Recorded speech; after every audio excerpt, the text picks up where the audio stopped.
નમસ્કાર વિદ્યાર્થી મિત્રો, સાયન્સ ટ્યુશન ક્લાસીસ વિજાપુર નામની યુટ્યુબ ચેનલમાં હું વિશાલ સર તમારું હાર્દિક સ્વાગત કરું છું. વિદ્યાર્થીઓ, આજે આપણે ધોરણ 9 પ્રકરણ નંબર 7 ત્રિકોણ વિશે ભણીશું. સ્વાધ્યાય 7.1નો પ્રથમ દાખલો. વિદ્યાર્થીઓ, રકમ આપેલી છે. ચતુષ્કોણ એસીબીડીમાં એસી બરાબર એડી અને એબી એ ખૂણો એનો દ્વિભાજક છે.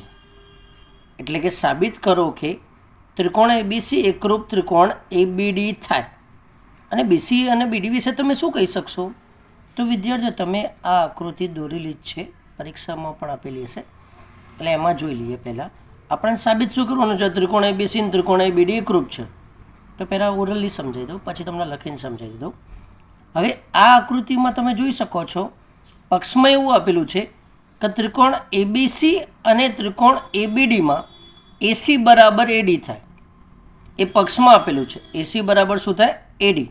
એ પક્ષમાં આપેલું છે. અને પાછું એવું કીધું છે એબી એ ખૂણો એનો દ્વિભાજક છે. એટલે બીએસી બરાબર ખૂણો બીએસી બરાબર ખૂણો બીએડી થાય એવું આપણને આપેલું છે વિદ્યાર્થીઓ.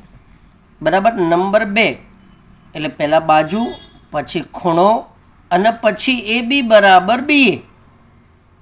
આ બંને સામાન્ય છે. એટલે ત્રિકોણ એબીસીમાં અને એબીડીમાં એબી બાજુ શું છે? સામાન્ય થાય. એટલે બા ખૂબા. એટલે બાજુ, ખૂણો અને ફરીથી બાજુ. અને યાદ રાખજો, ખૂણો અંતર્ગત છે એટલે બાખુબા કહેવાય છે. એટલે બાખુબાના નિયમ અનુસાર એબીસી એકરૂપ એબીડી થાય. અને બીસી અને બીડી વિશે તમે શું કહી શકશો? તો આ બીસી અને બીડી પણ એકરૂપ થાય. કારણ શું છે? સીપીસીટી. બરાબર. એના આપણે સીપીસીટીના અંતર્ગતમાં સરખો કરી શકીએ છીએ. એટલે સરખા વિશે કહી શકીએ છીએ. ઠીક છે, ચલો હવે લખીને તમને સમજાવી દઉં છું. જો આકૃતિ દેખાય છે તમને? બરાબર. હવે ફરીથી આપણે જે સમજાયું છે એ લઈ લઈએ. પહેલાં ત્રિકોણ એબીસી લઈ લઈશું અને પછી ત્રિકોણ એબીડી લઈશું.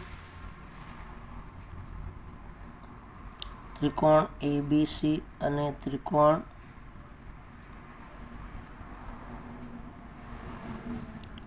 એબીડીમાં મેં પહેલાં તમને કીધું પક્ષમાં આપેલું છે એસી બરાબર શું થાય છે? એડી થાય છે.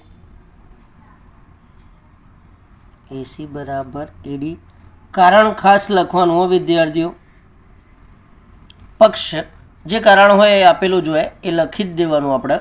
બરાબર. એ ખબર હોવી જોઈએ શું કારણ છે. પછી જો બી એ સી એને એકરૂપ અને સરખું બી એ ડી થાય. બરાબર. આ ખાસ ધ્યાન રાખજો. એટલે કયો આવશે? ખૂણો બીએસી બરાબર બીએડી. આનું કારણ શું છે? એ પક્ષમાં જ આપેલું છે તમને.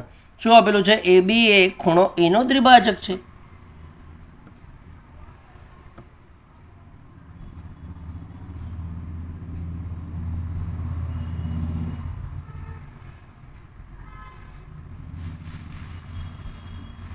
બરાબર.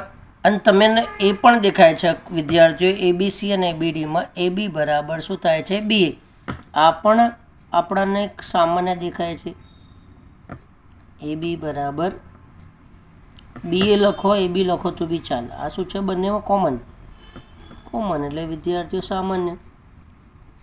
એટલે આના ઉપરથી આપણે એવું કહી શકીએ વિદ્યાર્થીઓ કે બા ખૂબા. બરાબર. બાજુ છે આ રહી, આ અંતર્ગત ખૂણો થઈ ગયો અને પછી બાજુ વચ્ચે આવે ને વિદ્યાર્થીઓ, બે બાજુના વચ્ચે ખૂણો આવતો હોય તો જ આપણે બાખુબાનો શરત લગાવી શકીએ. નહીં તો બાખુબાના શરતના અમલમાં ના મૂકી શકાય. બાખુબા શરત અનુસાર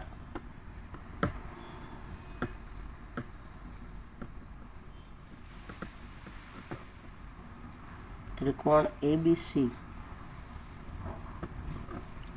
એકરૂપ શું થાય વિદ્યાર્થીઓ? ત્રિકોણ એબીડી થાય. બરાબર. ત્રિકોણ એબીસી ને એબીડી એકરૂપ થાય વિદ્યાર્થીઓ. હવે એના કારણે આપણે એવું કીધું છે પ્રશ્નમાં, બીસી અને બીડી વિશે તમે શું કહી શકશો? તો બીસી બરાબર બીડી થાય. કારણ શું છે? સીપીસીટી વિદ્યાર્થીઓ. બીસી બરાબર શું થશે? બીડી. કારણ શું આપીશું આને? CPCT બરાબર. અહીંયા તમારો પહેલો પ્રશ્ન પૂરો થયો. બરાબર, આ તમે સ્ક્રીન ઉપર જોઈ શકો છો.